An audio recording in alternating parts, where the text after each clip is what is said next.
Samahan niyo. Isang oras po, 6:40 ng gabi. Eto na ang mag-partner na mas paliliwanagan tayo pagdating sa batas. Mga payo ng mga abogado, mga usaping abogado na mas malinaw na pag-uusapan para mas maintindihan natin. Kumpanyera ng Bayan, si Attorney Rina Seco at ang Panyera ng Bayan, si Attorney Cam Cheryl Adami Molina.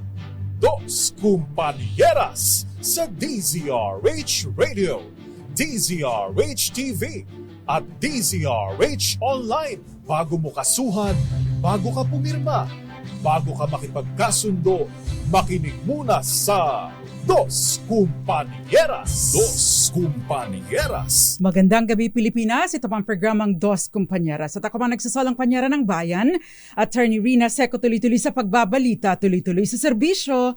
Sama-sama tayo, Pilipino. Dos Kumpanieras. Thursday na po. Huwebes. Usually busiest day for us. No, dahil bukas marami sa atin after ng trabaho, magsisiuuwi na sa mga probinsya. Paalala lamang po, paghandaan ang pag-uwi, magbaon ng napakaraming pasensya at syempre ang inyong mga sasakyan, ihanda na po, no? Dapat po ay roadworthy ang ating mga sasakyan at ang driver ay roadworthy din. Dos Kumpanieras. Anyway, kahapon po tinalakay natin at nabitin tayo doon sa kung pwede bang mapatituluhan na ang lupang matagal ng sinasaka. At nasagot din po natin yan, ano? Depende sa mga kondisyon, no? Pwede. Yes, no?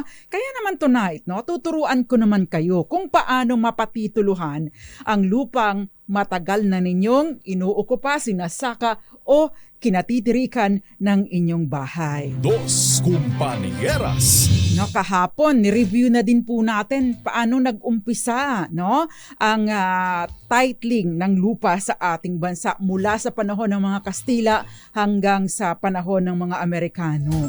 Again, no, just a recap, nag-umpisa po ito doon sa tinatawag nating Regalian Doctrine na lahat, no, ng mga pagmamay-ari. Sabi po ng mga Kastila, no, lahat ng mga pagmamay-ari, no, or lahat ng properties ay kontrolado ng Spanish Crown, no, ng Royal Crown ng Espanya. Kaya naman noong 1894 ay sinabi po ng Spanish Crown, no, sa pamamagitan ng decree, ng yung tinatawag nating Maura Law, na lahat kayo, mga Indio, no, sa loob ng isang taon mula sa issuance nitong Maura Law na ito, iparehistro ninyo ang inyong property. Kung hindi, lahat yan, no, ay pagmamay-ari na ng estado ng mga Kastila, ng Spain. Dos Kumpanieras. And of course, noong 1902, no, dumating naman po ang mga Amerikano at nag-umpisa yung nag-issue ng Land Registration Act, no, na nire-require po lahat tayo na magparehistro ng ating property at merong komprehensibo, no, step by step kung paano natin gagawin ito. Dahil kakaunti lang po nakapagparehistro nung panahon ng mga Kastila. Dahil nga syempre, no, hindi naman natin alam, wala pa namang maayos na means of communication dahil noon, di ba, umalahokan ang ginagamit or ina-announce lang, no? At syempre tayo naman, especially mga nasa kabukiran, no, malayo sa syudad, no, sa mga bayan-bayan, hindi na po naasikaso ang mga ito. Dos Kumpanieras. Kaya naman po tonight, babalikan po natin, kaunting review po ulit, no, noong tinalakay natin na binanggit ko na kahapon, nag-print out na ako, eto po, yung ipopost ko din ito sa page ko, no, yung, at ikakopy ko pa sa DZRH Dos Kumpanieras, yung Republic Act 11573, pero mas ang detalye po kasi noon ay nasa DENR Administrative Order number 2021 series of 38, no, kung saan po dinidetalye, no, yung mga proseso, yung mga requirements at proseso ng pagpapatitulo ng property. Yan. So yan po ang tatalakayin natin tonight dahil alam na ninyo na mapapatituluhan. Ang tanong na lang ngayon, paano nga ba ito mapatituluhan? Dos Kumpanieras. Willing po akong sumagot sa inyong mga questions, 0919-282-6485. Gayun din, sa ating DZRH TV 4K live stream at sa ating DZRH Dos Compañeras Facebook page, no? Yun pong live feed natin tonight. At sa ating DZRH News at DZRH News Television Facebook Live. Dos Compañeras. Good morning, good afternoon, good evening, and good night sa lahat ng mga nanonood sa atin sa iba't ibang panig ng mundo. Siyempre po, no, lalong-lalo na itong mga nakatutok sa atin sa YouTube, Ray Duque, si babae, ano ba yun? Si Richard Tan, gayon din si Sandy, Phil Barbie, gayon din si Jinky Porle Andrade, Eduardo Narvaez, at Renato Batolon, gayon din si Dinya Asuncion Herman, Kenneth Arevalo, at Charo Abraham, Catherine, at Jinky Porle Andrade, gayon din Gael Enriquez, ang ating mga dalawang online PAs, Gael and Kenneth. Mami Belen Rivera, magandang gabi. Eds Maglakas, Sen Hamilia Abetria, Grace Recta, Vivian Minay Gocubero, Mami Belen Rivera and Violeta Zambrano, Oscarita Recta, magandang gabi na Imbag Arabi, Marilu Di Guzman, gayon din Tita Ami Miraflor Garcia. Si Dalia Garcia inanunood din sa atin sa live streaming sa YouTube. Thank you very much po sa panunood. Dos Compañeras. At syempre, uumpisahan na natin, ano? No, binanggit na po natin yung means of acquiring ownership. Syempre, yung matagal na ninyong pag-occupy. At syempre ito, no, ang tinatalakay po natin yung mga unregistered. Never pa nagkaroon ng titulo, maaring may tax declaration, actually required na meron po kayong tax declaration sa inyong pangalan o sa pangalan ng ibang tao, no? Dahil isa po 'yan sa mga magiging requirements or isa yan sa mga hahanapin sa inyo kapag dumulog po kayo sa DENR para po sa pagpapatent o pagkuha ng titulo sa inyo, pag-apply ng titulo sa inyong pangalan. Dos Compañeras. June Macars and Edith Lin sa Taiwan, magandang gabi po sa inyo. Sabi ni Gael Enriquez ay lakasan na ang radyo. Of course, magandang gabi po sa inyo. Raul Destacamento at Roxanne Costa, Wilson Aldea, Sandy Tomol at maraming iba pa. At syempre, si Mami Julieta Rivera dyan sa Pasay Negros Oriental, Pasay City Negros Oriental at lahat ng mga taga Negros. Magandang gabi dahil marami po dyan ang mga farmers, asyendero, asyendera. Dos Compañeras. Okay, again, inuulit ko, applicable po ang ating talakayan para sa mga unregistered. Ibig sabihin, walang rehistro, hindi pa napapatituluhan. By registration, I mean, yun pong title, no? Yun pong titulo under sa torrent system, walang patent, walang CLOA. So, strictly speaking, unregistered. Ang meron lamang na pinanghahawakan ng pagmamay-ari, no, ay ang tax declaration. At wala ni sino man ang naghahawak ng titulo, CLOA, patent sa property na inyong inuukupa o inuukupa ng mga predecessors ninyo. O yung, Dos Compañeras. yung pinag-ugatan ng inyong pagmamay-ari sa property. Dos Compañeras. Ayun. So, tayo po ay nag-a-apply ng title bilang pinakamatibay na pruweba, no, ng pagmamay-ari. At syempre, sabi nga po natin, indefeasible, hindi madadaig ng kahit ng kahit anong claim or dokumento ang ating pagmamay-ari kung meron tayong title under the torrent system, unless of course yung titulo natin ay na-secure natin sa pamamagitan ng paggamit ng panloloko, deceit, fraud at iba pang parehong mga attributes ng panloloko. Dos Compañeras. Jason Abolencia, Masanto Sialabi, Pilipinas, Odette Ogsales, Nora Muela. Ay, magandang gabi po sa inyo. Parang first time na nag-text si Ma'am Nora, no? Magandang gabi po sa Binangonan, Rizal, Irene Almodovar at Rico Manalo. Sabi niya, good evening sa lahat ng magigiting na taga-subaybay ng DZRH Dos Compañeras. Magandang gabi sa iyo, Engineer Rico Manalo. Ganyan din Aida Villa at Marites Liedo. Locring de la Cruz at Marilyn Balbin. Magandang gabi po sa inyong lahat. Dos Compañeras. Meron pa rin po tayong DZRH Malakas promo. Ang question po tonight, anong land classification ang maaring mapatituluhan sa pangalan ng pribadong individual. Ipadala po bilang private message. Wag po sa wag po publicly ipopost, lalo na ang GCash number dahil baka po magamit ang inyong numero sa mga kalokohan. Ipadala po sa akin at requirement po natin na tayo ay nakafollow at nakashare po sa ating live tonight.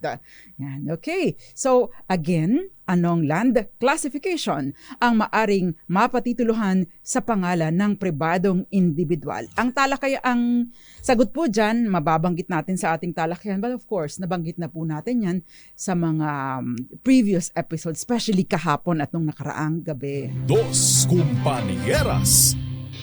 At magbabalik pa po ang programang Dos Compañeras. Ilan po muna mga paalala, dyan lamang po kayo. Dos Compañeras. Dos Compañeras. Nagbabalik pa ang programang Dos Compañeras.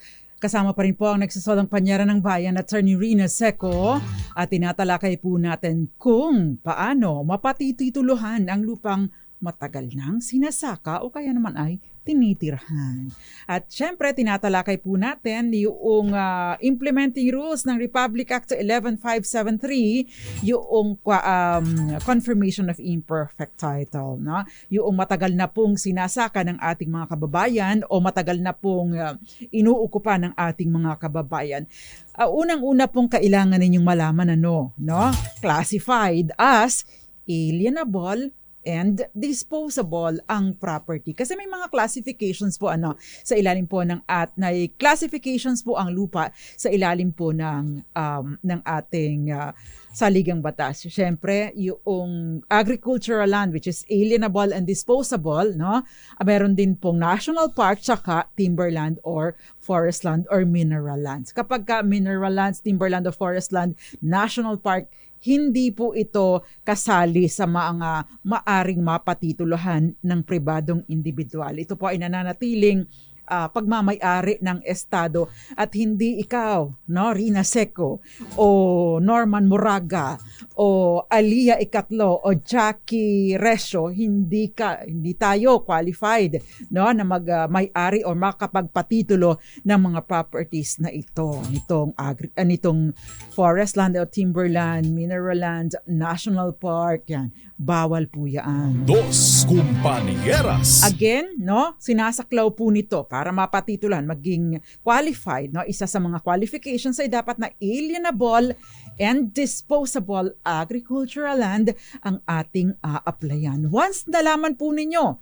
na-ascertain po ninyo sa pamamagitan ng pagdulog sa DNR Senro, kung ito ay alienable and disposable, and syempre of course kailangan niyo ng certification na alienable and disposable ang property na ito, sunod na titingnan natin, ito ba ay na-issuehan na ng title o meron bang pending na application para mapatituluhan ang property na ito?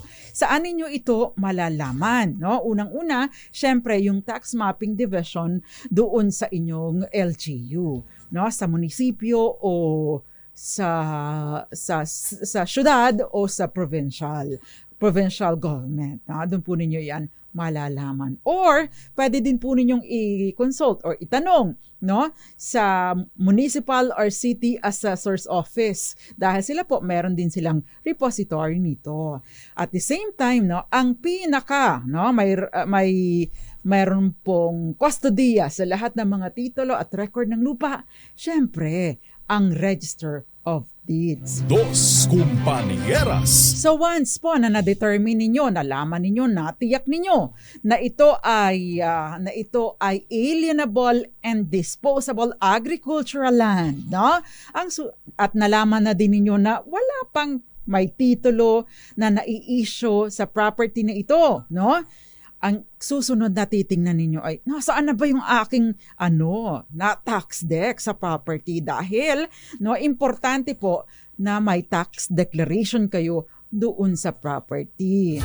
Pero syempre, titingin din ka, ako ba ay natural born Filipino citizen? Taal na Pinoy ba ako? Yan. Ito po ay binibigay lamang sa natural born Filipino citizens. Dos Compañeras. At titingnan po ninyo, gaano na ba ako katagal dito? At yung pinagmulan, no, ng property na ito, gaano na ba katagal na nag-occupy dito? Kung ito ay binili ninyo, kung ito ay namana ninyo, kung ito ay i-donate sa inyo, kung ano man ang pinaghuugatan, no, ng inyong pagmamay-ari sa property bagaman at untitled ito, no, gaano na ba siya katagal? Kasi dapat po ito ay nagtototal ng at least 20 years of occupation, no, in the concept of an owner, no. Again, we go back to ocean possession, open, lantaran, hayagan, publicly, no, continuous, tuloy-tuloy, no, exclusive, ikaw lang, to the exclusion of others, hindi ito, o kaya mo itong ipagtanggol laban sa mga intruders, ayan. At syempre, adverse yan at notorious. Ibig sabihin tuloy-tuloy, kaya mong ipagtanggol, hayagan. Ayan. Dos Compañeras. Kapag meron na po kayo nitong mga detalyeng ito, no? Siyempre, dapat kayo ay titingnan, gano'n na ba kadami ang lupa ko? No? Baka naman lagpas-lagpas na ng 12 hectares, no?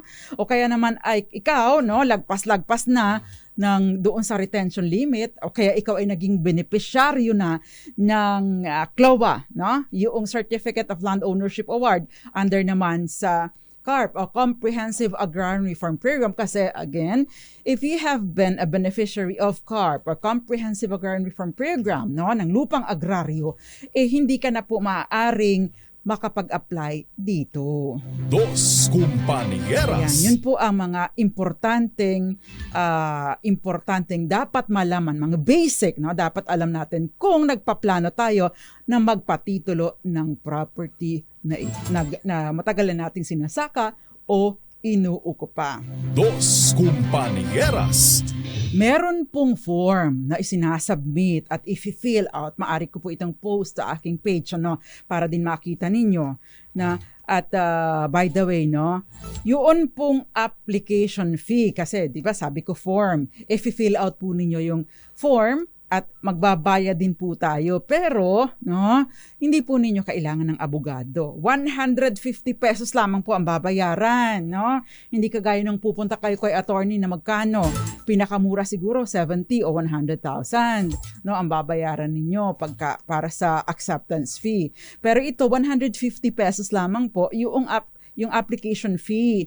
At the same time, 'di ba normally ang ginagawa po natin kasi kailanganin po natin ng survey, no, yung meets and bounds, yung technical description, no, yung plano, no, doon sa lupa natin, yung parang sort of mapa, yung dokumento na may mga linya-linya at may mga numbers na hindi natin maintindihan, no, na ang mga nakakaintindi lang ay yung mga geodetic engineers, no.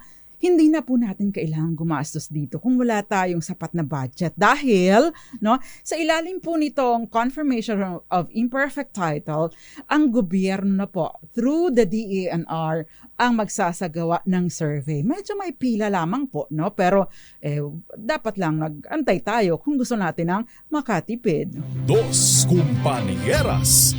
Malaking bagay po ito, ano, para nakakatipid tayo at maumpisahan natin ang pagpuproseso. By the way, no, meron din pong babayaran na documentary stamp tax, pero ito po ay minimal lamang. Siyempre, kailangan din po natin yung patunay ng ating ano yung pinag-ugatan natin sa ating pagmamay-ari. Is it a deed of sale? Binili natin ba ito kay Mr. AB?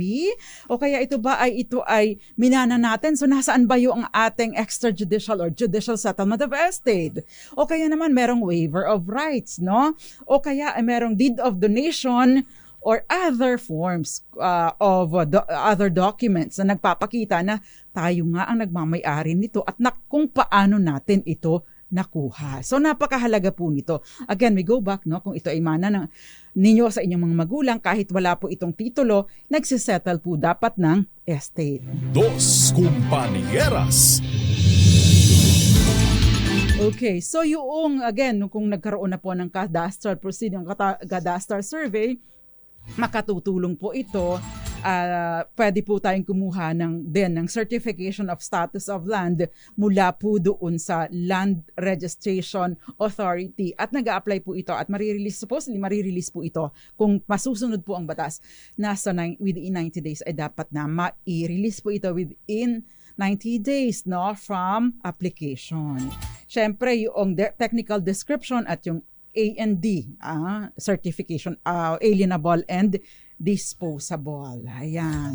Kung may mga pagkakataon naman po na nagtatanong kagaya nung kagabi, may question na, attorney, saan ba ako lalapit? Sa DNR or sa Department of Agrarian Reform, Depende po, Although kadalasan since we're talking about agricultural land, wala pong dahilan para hindi tayo dumulog sa Department of Agrarian Reform, especially kung meron pong leasehold agreement or covered ng leasehold agreement. Ibig sabihin yung usual na pagkaintindi natin ng tenant, kapag ka po may leaseholder, dating tawag natin ay tenant sa ating property. Dos Compañeras. Dahil kakailanganin po ng certification mula doon sa Department of Agrarian Reform. At syempre, yung certification din dahil meron pong sinasabing retention limit ang ating batas, hanggang 5 at 5 and 3. 5 para sa original owner, 3 sa kada niya tagapagmana. Para po sa mag-asawa hanggang 10, pero kayong dalawa na yon, so 5 and 5. I'm talking of hectares po, hindi square meters. Dos Compañeras. Ayan, saan po ba isinasampa ang application or sinasubmit ang application? Nag-uumpisa tayo sa Senro.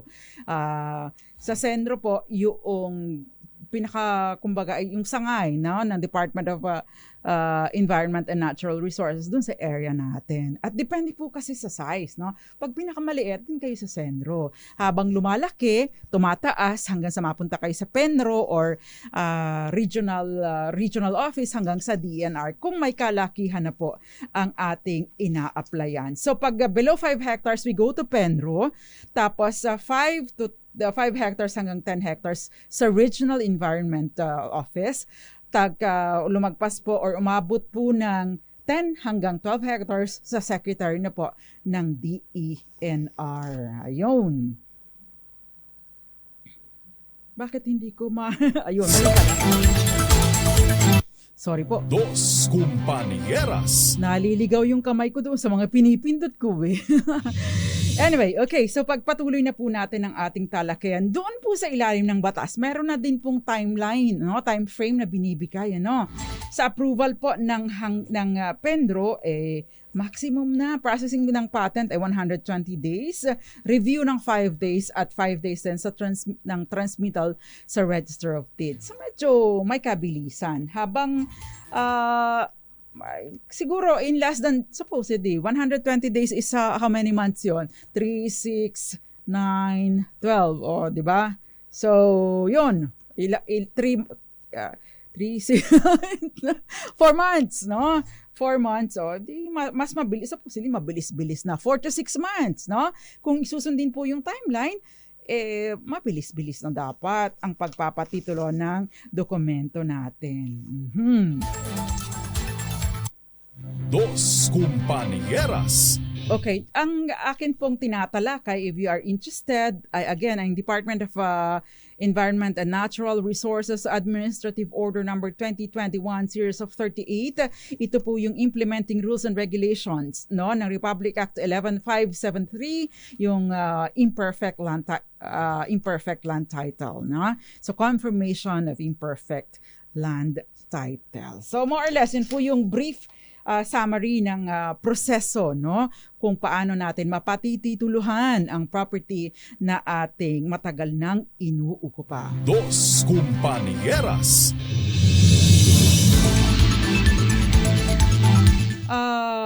Okay. Si Marcelo M. sabi niya, greetings from Masbate, asking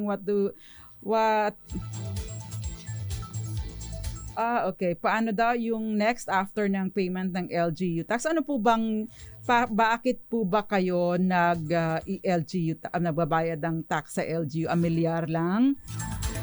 Actually, yun po kasi ay kinukumpile tax declaration, yung katibayan na nagbabayad po kayo ng buwis, no? At kasama po yun sa mga isinasubmit ninyo sa DENR. Yan. Dos Compañeras.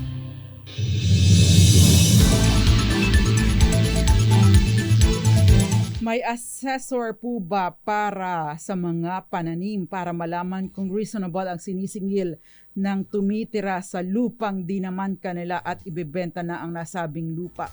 Actually, ang tinitingnan po ninyo dyan, ano yung kalakaran ng bentahan sa inyong lugar. At the same time, I don't know kung paano yung mga, kasi usually ang municipal assessor ang nag-i-inspect at the same time, municipal or city assessor nag-i-inspect, no? Pero ang BIR ay ibang klase po ang assessment, no?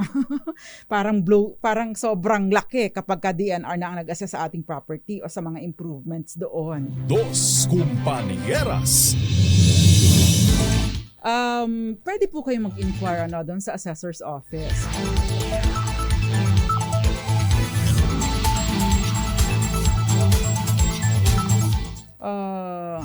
Hindi ko masyadong naintindihan yung kay Ma'am Dali Garcia. Pero yes po, meron po dapat na yung assessor po ay may role, kaya nga mag-assess, di ba? Okay, ng ating property. Usually sa zonal valuation, at saka hindi ko alam kung paano kinukompute yung assessment ng ating paano ina-assess yung ating mga properties. But I think there is a formula for that, no? Doon sa mga improvements. By improvements, ibig po sabihin kung yung ay may mga structures na pinagawa tayo o kaya ay mayroong mga pananim. Yung halimbawa po ito ay mga nyugan, syempre yung number of nyug na nakatayo doon or nakatanim doon. Dos Compañeras. Parang tinitingnan din po kung gaano nakatagal ang mga nyugan na ito kasi di ba may lifespan lang, no? Yung nyug, no? Or kung ano mang mga pananim natin. Depende po kasi sa anong pananim natin. Okay.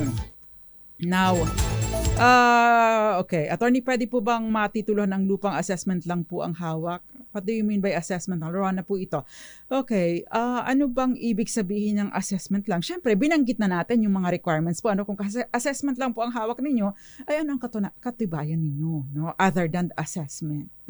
Again, no, importante po na nagbabayad tayo ng buwis at importante na ma-establish natin na you have been in possession of the property in the concept of an owner for at least 20 years. Kung halimbawang 2 taon pa lang kayo ditong nakatira pero binili ninyo ito from another person o kaya minano ninyo ito sa mga magulang, how long have they been in possession of the property in the concept of an owner? Kasi meron po tayong tinatawag na tacking of possession. Anong ibig sabihin nito?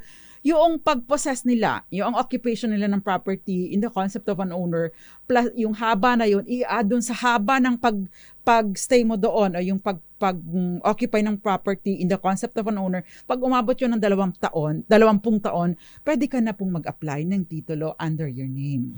Dos Compañeras. Again, on the condition that it is unregistered or untitled and of course, no, classified as alienable and disposable ang property na a-applyan ninyo. Dos Compañeras. Kasi may pagkakataon po na nandoon tayo sa isang property pero yun pala ay classified as timberland. Again, no, hindi po siya maaaring mapatituluhan dahil hindi po maaaring maging pagmamay-ari ng mga pribadong individual ang timber or forest land, no? Kaya kung ito po ay declared na timberland or forest land, hindi po kayo maaaring mag-apply sa pagpapatitulo. In fact, no, kung kayo po ay na-issuehan ng tax declaration sa isang forest land or timberland, itong mga o kaya mineral land, hindi po kumbaga maari pong managot yung assessor's office, no, sa pag-i-issue ng tax declaration on the property. Dos Compañeras. Okay, si Chox, attorney news listener po, may nabili po kaming Rolats, 5 years to pay. Bayad na po lahat pero hindi pa din po nabibigay ng title. 3 years na po kami pabalik-balik at sa nagbenta, hindi pa binibigay ang title. Okay, yun po yung problema, no, kapag Rolats, no? Dahil syempre, binanggit na po natin, pag Rolats, no, ibig pong sabihin ba ito ay wala pang, tawag doon, may title na ba ito, no?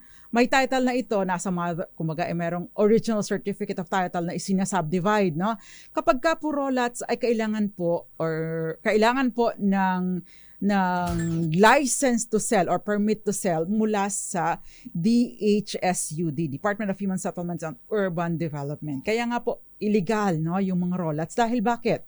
Kasi po ang sinasabi po ng batas, kailangan ma-insure din na kung ikaw ay bumili ng lupa, no, ng lupa sa isang subdivision lot, no, dapat ay yung mga development ay nandoon, no, yung park, no, yung tamang may road network, merong patubig, merong pakuryente, pati yung mga sewage system. So, requirement din po ito. Dos Compañeras.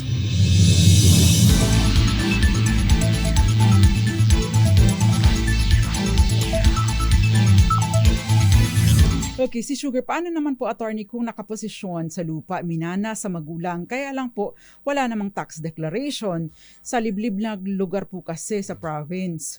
Okay, so unang-una po, dapat ideklara po muna ninyo for tax purposes ang property, no? Pero syempre, alamin din ninyo, ito ba ay alienable and disposable? Lalo na sinasabi ninyo, liblib na lugar, no? So, alienable and disposable ba ito? Pangalawa, kung alienable and disposable, pwede na po ninyong, ideklara na po ninyo for tax purposes. Granting, for example po, na hindi ito alienable and disposable, pwede po kayong mag-apply dun sa mga tinatawag na SIFMA, Socialized Industrial Forest Management Award, mga ganon. O kaya yung mga stewardship, pwede po kayong mag-apply para later on, no? Kung halimbawa po ma-reclassify ang lupa bilang alienable and disposable, since nakaposisyon na kayo doon, no, malaki po ang tsansa ninyo na makapag-apply later on ng titulo sa property or mapatituluhan sa inyong pangalan ang property. Dos Compañeras. Okay, yun pong DAR at saka yung DNR. Nakahapon ay tinalakay na natin into initially pero alanganin po sa oras.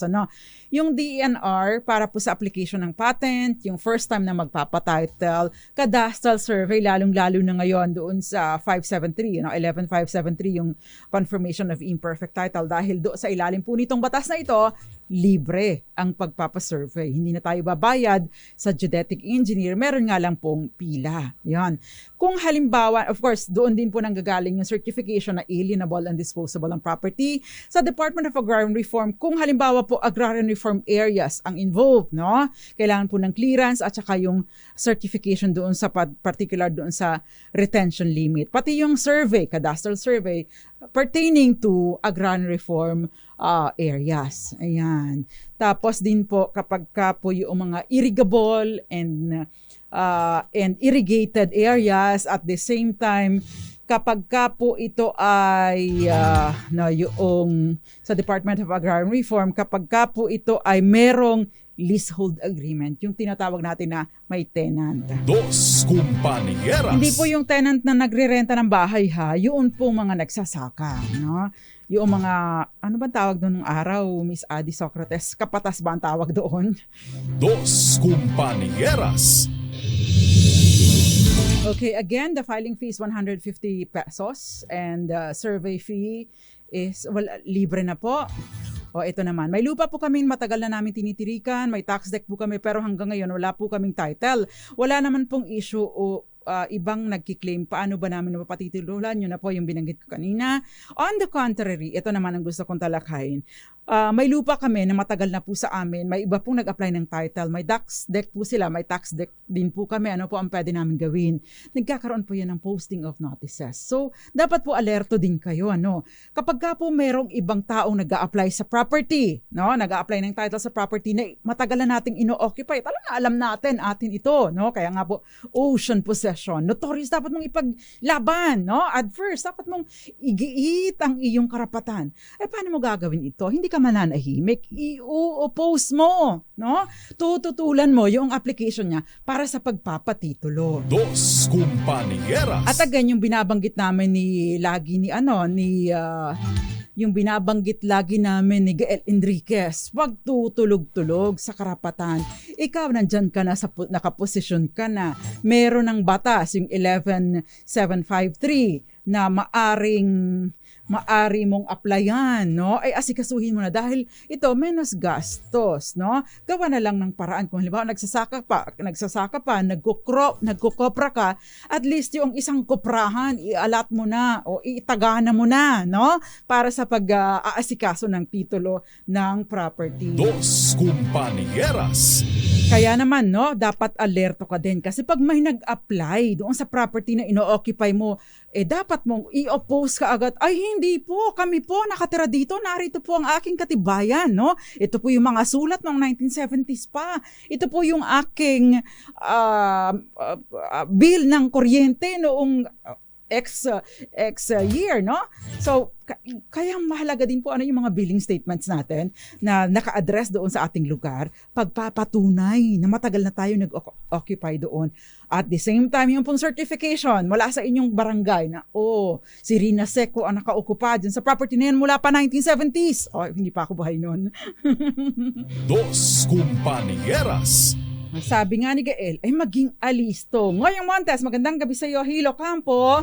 At Emmeline Agustin Navarro, sabi niya, good evening po. Ask ko lang po kung may law na pag 73 years old na pong sinasaka, may percent po ba maibibigay sa nagsasaka sa lupa in case ibenta ng may-ari? Wala pong ganitong requirement, pero ang requirement po bago ito maibenta sa iba, mai-offer muna doon sa nagsasaka. Anong ibig sabihin nito? Meron po silang right of first refusal. Plus kung meron po silang leasehold agreement, no? Meron po siyang karapatan na para sa tinatawag natin na disturbance compensation, no? At ito po ay kailangang mabayaran agad. At kung ito po ay malilipat naman sa iba, no, ibibenta hangga't ito po ay nananatiling agricultural land, no, allotted, dedicated para sa agricultural activities, ay hindi po basta-basta ma-displace yung leaseholder. Dos Compañeras. Again, meron po tayong DZRH Malakas promo land classification na maaring mapatituluhan sa pangalan ng pribadong individual. Padala po sa akin bilang private message with your GCash number and your place. Kung halimbawa, Rina Seco, 091 something, Manila. Ganon. Pag pong ipopost dito publicly para po protected din ang inyong number. Magbabalik pa ang programang Dos Compañeras. Ilan po muna mga paalala dyan lamang po kayo. Dos Compañeras. Peter Lynn Sanchez dyan sa Jeddah, Kingdom of Saudi Arabia. Magandang gabi, Edmars Undalok Tandingan, Ma'am Grace Recta Corazon Buhain, Merlinda Abolencia Evitz Escueta, Wilfredo Sinense dyan sa Talugtug, Nueva Ecija, Moon Beach, at maraming iba pa. Of course, maraming salamat din sa ating mga online PAs tonight. May question si Ginoong Lanlan Fortes tungkol sa... Okay, I'm watching my clock. May nag-remind na sa akin, watch your clock. Okay, may question po dito si Ginoong Lanlan Fortes. Sabi niya, yung CLOA ma'am, halimbawang magbenta, ilang years dapat niya ibenta at pwede ba yung bilhin? Actually, binanggitan natin ito in the past, sa ilalim po ng Comprehensive Agrarian Reform Program, no? Ito pong CLOA, no, nakuha sa CLOA ay hindi maaaring ibenta sa loob ng 10 taon, no, mula sa pagkaka-award. Dati, requirement din na dapat nabayaran na. Kaya lang kasi since ngayon, yung Agrarian Emancipation Act, no, libre na po yung lupang agraryo na nakuha noong mga beneficiaryo. Basta mag-count po kayo ng 10 taon. Although hinahanap ko pa rin po yung yung implementing rules and guidelines. Hindi pa po may ceremonias ng signing daw pero wala pa pong inire-release, no? Dos Compañeras. So, lagpas po ng 10 taon. By the way, ito pong mga patent na pinag-uusapan natin, dati may restriction na hindi pwedeng ibenta sa loob ng 5 taon mula sa pagkaka-award. Tinanggal na po ang restrictions na ito. Meaning to say, kapag ka nakakuha po kayo ng patent, no, sa inyong property, no, na patituluhan, ibig sabihin, maaari na po ninyo itong ibenta. Wala na po yung 5 taon na restriction. Lynn Labosta Soleta, magandang gabi sa... Pinsan ko to Magandang gabi sa inyo. At marami pang mga questions dito pero hindi ko na po kayang sagutin lahat dahil napakabilis po ng oras. Pero yung iba pa mga nanonood. Tita Mimi Arilio, magandang gabi sa iyo. At syempre, Ate Lucy Seco at Ate Cathy Seco, Ate Ching Elag and Ate Lily Baradi, magandang gabi sa inyo.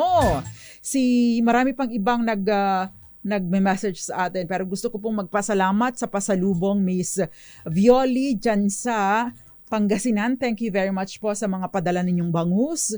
Mabubusog po kami. Thank you so much. Dos Compañeras.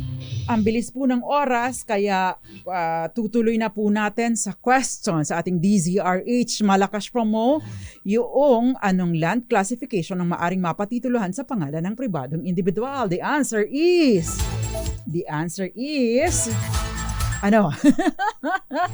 Ginoong Hilo Campo, Ngoyong Montes. The answer is yung classified as alienable and disposable. At ang winner po natin tonight, congratulations, ipadala po ang inyong GCash number sa akin. No, yung pong nagme-message pa rin sa akin, pasensya na kayo ha.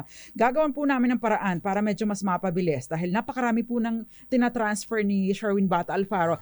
Congratulations sa iyo, Meryl Hidalgo. Ang sagot niya, alienable and disposable. Congratulations sa iyo! At ang tabayanan po ang susunod na programa, ang programang Lunas at Lunas Extension. Sinong kasama? Walang nakalagay para sa mga mahahalagang impormasyon tungkol sa ating kalusugan. At syempre, we need to stay healthy, to live longer. Magandang gabi din sa iyo. Ano ba dito? Magandang gabi din sa iyo, Adi Socrates. Thank you very much for your messages. At syempre, magbabalik po tayo bukas together with our online PAs, Kenneth Arevalo and Gael Enriquez. And of course, ang ating technician ngayon, Norman Moraga.